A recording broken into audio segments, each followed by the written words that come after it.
मुंबईतील 36 विधानसभा मतदारसंघामध्ये सद्यस्थिती सगळ्यात जास्त चर्चेला जातोय तो म्हणजे अर्थातच माहीम विधानसभा मतदारसंघ।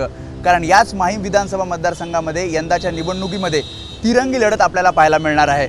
शिवसेना शिंदे गट विरुद्ध शिवसेना ठाकरे गट विरुद्ध महाराष्ट्र नवनिर्माण सेना अशी ही तिरंगी लढत असणार आहे। आणि त्यामुळे कोणाकोणाला यामध्ये उमेदवारी जाहीर झाली आहे आणि कशी ही लढत होणार आहे हेच आपण या एबीपी माझाच्या वेब एक्सप्लेनरमध्ये जाणून घेणार आहोत। नमस्कार, मी वेदांत नेब। माहीम विधानसभा मतदारसंघ याच विधानसभा मतदारसंघामध्ये शिवसेना भवन येतं। मोठ्या संख्येनं इथे मराठी मतदार आहे आणि त्याचमुळे या ठिकाणी शिवसेना त्यासोबतच महाराष्ट्र नवनिर्माण सेनेचा मोठा मतदार आहे। आणि यामध्ये आपण 2009 पासूनचा जर इतिहास बघितला तर शिवसेना विरुद्ध महाराष्ट्र नवनिर्माण सेना अशाच प्रकारे सामना इथे आपल्याला पाहायला मिळतोय। खरं तर शिवसेनेचा बालेकिल्ला म्हणून अगदी पूर्वीपासून दादर माहीम हा सगळा भाग ओळखला जातो आणि त्यामुळेच माहीम मतदारसंघामध्ये कोणाचा पगडा भारी किंवा कोण यामध्ये विजयी होणार याची उत्सुकता सगळ्यांनाच प्रत्येक विधानसभा मतदारसंघामध्ये असते। आपण जर 2009चा इतिहास बघितला तर 2009च्या विधानसभा मतदारसंघामध्ये महाराष्ट्र नवनिर्माण सेनेचे नितीन सरदेसाई हे विजयी झाले होते आणि त्यावेळी त्यांचा सामना झाला होता सदा सरवणकर जे त्यावेळी काँग्रेसमध्ये होते आणि नितीन सरदेसाई यांनी सदा सरवणकरला हरवून या ठिकाणी महाराष्ट्र नवनिर्माण सेनेचा पहिला विजय मिळवला होता। त्यानंतर 2014 साली पुन्हा एकदा आपण बघितलं तर शिवसेना विरुद्ध महाराष्ट्र नवनिर्माण सेना असा सामना 2014ला झाला होता आणि त्यामध्ये सदा सरवणकर हे विजयी झाले होते। नितीन सरदेसाई यांना त्यांनी पराभूत केलं होतं। त्यानंतर 2019ची जर आपण विधानसभा निवडणूक बघितली तर पुन्हा एकदा अगदी शिवसेना विरुद्ध महाराष्ट्र नवनिर्माण सेना असाच सामना पाहायला मिळाला होता।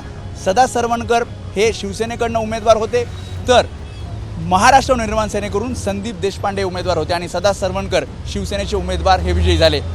त्यामुळे यंदा जेव्हा शिवसेनेमध्ये फूट पडलेली आहे त्यानंतर ही पहिली विधानसभा निवडणूक होती आहे आणि त्यामध्येच दादर विधानसभा मतदारसंघातून दोन्ही शिवसेनेकडून नेमकं कोणाला तिकीट दिलं जाणार याची उत्सुकता होती आणि अर्थातच विद्यमान आमदार म्हणून शिवसेना शिंदे गटाकडनं सदा सरवणकर यांना तिकीट देण्यात आलं। तर दुसरीकडे शिवसेना ठाकरे गटामध्ये नेमकं कोणाला तिकीट दिलं जाणार तर यामध्ये ज्या प्रकारे माहिती मिळाली त्यामध्ये महेश सावंत जे शिवसेना ठाकरे गटाचे विभाग प्रमुख आहेत त्यांना या माहीम मतदारसंघामध्ये उमेदवारी देण्यात आली आहे। मात्र या सगळ्यामध्ये ट्विस्ट हा जेव्हा आला तेव्हा महाराष्ट्र नवनिर्माण सेनेकडनं मनसे अध्यक्ष राज ठाकरे यांचे सुपुत्र अमित ठाकरे यांना उमेदवारी देण्यात आली आहे आणि हे दुसरे ठाकरे आहेत जे आता विधानसभा निवडणुकीच्या रिंगणात उतरले आहेत। आदित्य ठाकरे यांनी 2019च्या निवडणुकीत वरळी विधानसभा मतदारसंघातून यश मिळवलं होतं आणि त्यानंतर आता यंदाच्या निवडणुकीत सुद्धा आपण बघतो वरळी विधानसभा मतदारसंघातनं आदित्य ठाकरे हे आता शिवसेना ठाकरे गटाचे उमेदवार असतील। आता एकीकडे वरळीमध्ये आदित्य ठाकरे हे निवडणूक लढवतात तर दुसरीकडे माहीम विधानसभा मतदारसंघातनं त्यांचेच भाऊ अमित ठाकरे हे आता विधानसभा निवडणुकीच्या रिंगणात असणार आहेत। माहीम विधानसभाची निवडणूक किंवा या मतदारसंघामध्ये टफ फाईट कशी असणार तर हा संपूर्ण जर विधानसभा मतदारसंघ बघितला तर मराठी मतदार मोठ्या संख्येनं आहे ज्यामध्ये अर्थातच मनसेचा मतदार आहे त्यासोबतच शिवसेनेचा मतदार आहे। मात्र शिवसेना फुटीनंतर कोणत्या शिवसेनेला म्हणजेच कोणत्या गटाला हा मतदार अधिक मत देणार किंवा मग मनसेला अधिक मत देणार हे आपल्याला या निवडणुकीत कळणार आहे। आणि अर्थातच महाराष्ट्र नवनिर्माण सेनेसाठी ही निवडणूक अत्यंत महत्त्वाची आणि प्रतिष्ठेची असणार आहे कारण अमित ठाकरे या माहीम मतदारसंघातनं पहिल्यांदाच निवडणूक लढवत आहेत। खरं तर जर अमित ठाकरे हे जर महाराष्ट्र नवनिर्माण सेनेचे उमेदवार असतील तर मग शिवसेना ठाकरे गट उमेदवार देणार का किंवा मग शिवसेना शिंदे गट उमेदवार देणार का अशा प्रकारचे प्रश्न मागील काही दिवसांपासून उपस्थित होत होते। मात्र दोन्ही पक्षांकडनं या ठिकाणी उमेदवार देण्यात आले।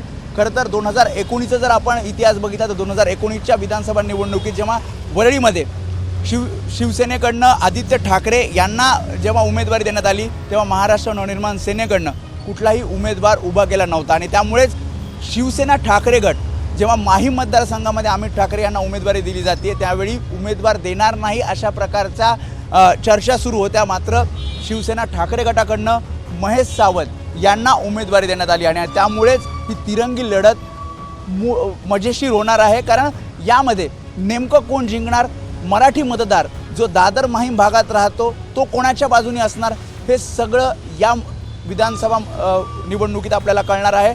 आणि त्यामुळेच महेश सावंत विजयी होणार की मग सदा सरवणकर हॅट्रिक साधणार की मग मनसे अध्यक्ष राज ठाकरे यांचे सुपुत्र अमित ठाकरे हे या मतदारसंघातनं विजयी होऊन पुन्हा एकदा मनसेचा झेंडा या विधानसभा मतदारसंघावर फडकवणार हे या माहीम विधानसभा मतदारसंघाच्या निवडणुकीच्या निकालानंतर कळणार आहे। एबीपी माझा, उघडा डोळे बघा नीट।